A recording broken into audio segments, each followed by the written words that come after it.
A disadvantage of having done so many of these YouTube videos is that I've lost track of what I've already told you about.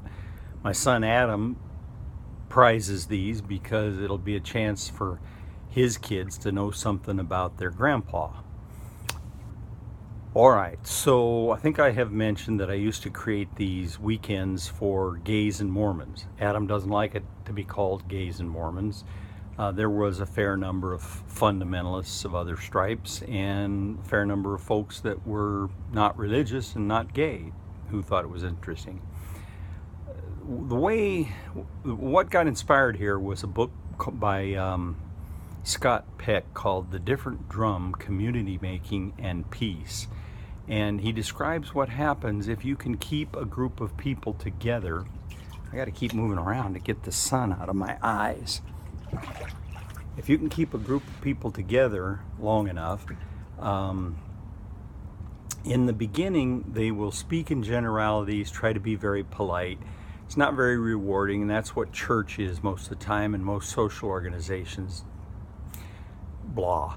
And then if they stay together or keep meeting back together, then they get to know each other well enough that they start giving each other advice, trying to heal each other, trying to convert each other, and nobody likes that, and so they begin to fight, and then they begin to criticize the leader that this is not very satisfying.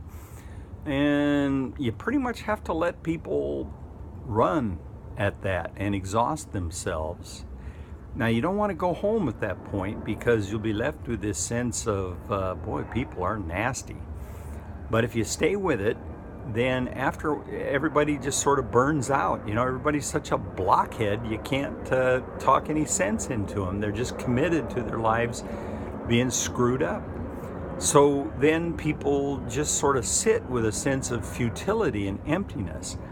And you sit with that for quite a while, and you don't want to go home then, because then it's just left with a sense of futility of being with people.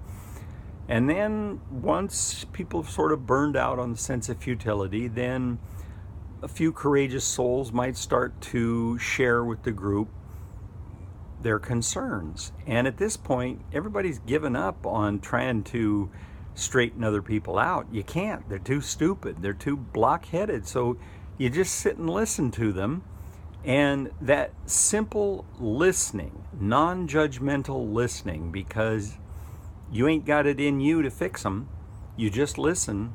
It's very healing, and it's converting, and then the group becomes something very satisfying. And now, you know, they can argue vigorously, but there's no ad hominem in it. They argue their principles, they argue their perspective. They don't in any way argue that the other person is a blockhead. Okay, so I read this, I got inspired. I was taking a course from Landmark Education where you were to pick a project that in 90 days would express your possible perfect way of being. For me, it was relatedness. I saw myself as a white hole of relatedness. There's more relatedness in the world because of me.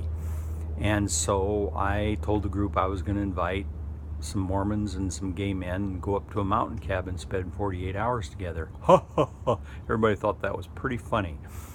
So I stumbled around for quite a while trying to find some gay folk. I had two clients who were gay. One of them said, anything you're doing, I'll do. And the other one said, oh, hell no, don't want anything to do with that. So finally, I asked a church that pretty much focused on gay folk. I think it was called the Metropolitan River of Life. I asked if I could come to church, and yeah, you know, they kind of protected their privacy, but yeah, I could go. So I went, and after the service, we sat out on some picnic tables, and I described to people what my vision was. And this one young guy who I think had been to Lutheran seminary and was gay said, well, this just isn't possible. It's not possible to achieve community between us and Mormons because we are Christians and they are not. And I thought, well, hey, buddy, you got the right idea. This is it. Come on. He wasn't interested. But one of these, well, there was one guy who was paranoid schizophrenic, and he listened to it, and oh yeah, he wanted in. And later on in some of the group get-togethers, he told us all that he very much appreciated being able to participate because he said, I can't get well hanging out with other sick people. Hanging out with you means a lot. Okay, so then one of the guys that was at this picnic table meeting went home and called some of his buddies and said, you're not going to believe what I heard today at church. So there was 3 guys, and well, then the paranoid schizophrenic was 4, and my buddy, the client, that was 5, and I don't remember where the 6th guy came from, and then a public health nurse who was responsible for STDs in Benton and Franklin County. She wanted to come, and some Mormons came. Now Jackie at the time insisted that those are not your typical Mormons, Nathan. Well, so yeah. Anyway, at one of the very first meetings, one of the gay guys described what it was like that his family wished he just didn't exist. Wished that he had never existed. They didn't want to hear from him, no calls, no visits, nothing. And he cried. And so it was quiet in the room for a while. This is that 4th stage I was telling you about, just listening. It was quiet. And then this middle-aged Mormon guy told us all that he was grieving the loss of his family because he had 4 adult children and they wanted nothing whatsoever to do with the LDS church. Didn't want to be invited, didn't want to have anything described, nothing. And they were like 5th generation Mormons of folks who had pulled hand carts across the plains to get to Utah. The dad had served a 3-year mission in Germany. And he says heaven is not an individual experience for Mormons. It's a family experience, and I ain't gonna have one. What the hell was the point of my life? I've wasted my life. And he began to cry. These 2 men then got up and embraced each other. Now, when the weekend was over, after 48 hours up in the mountains, people were out in the parking lot clearing up things that they were worried might have offended somebody else. And that gay man and that Mormon man made arrangements to get together. So the Mormon couple, middle-aged, and the gay couple in their 30s started having dinner together and doing things together. They did things together for quite a while. That gay man then came up to me as the group was disbanding, and he said, my primary motivation for coming to this was that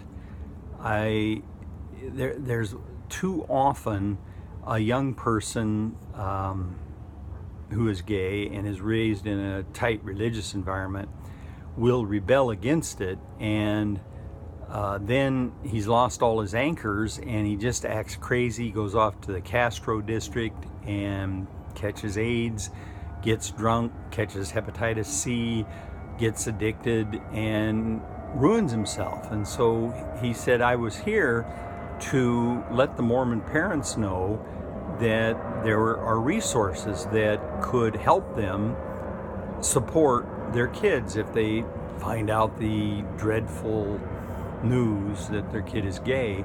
But he says, you know what? I've come to believe that Mormons are good parents. They really care about their kids.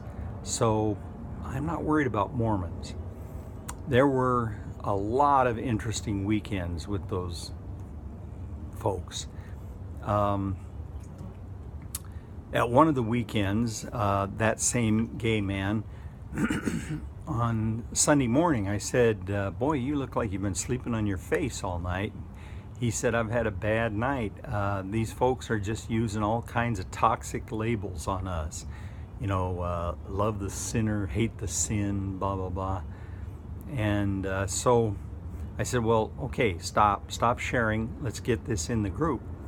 So after breakfast, I asked him to tell us what that was all like for him. And then one of the Mormon mothers, maybe in her 30s, had about 5 or 6 kids, said, well, maybe we are bigots. And I said, no, you are definitely not bigots because you're here. You were interested. And I said, the issue is the language that you use. And I said, I want you to think about that you got 6 kids. So suppose that 5 of these kids go off on missions, get married in the temple, blah, blah, blah. And one of these kids is gay and gets into a long-term gay relationship. And then it's time for Thanksgiving. And all the kids are invited.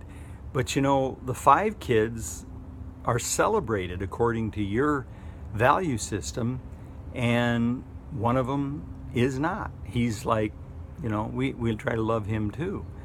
And I said, so that's what we're talking about here.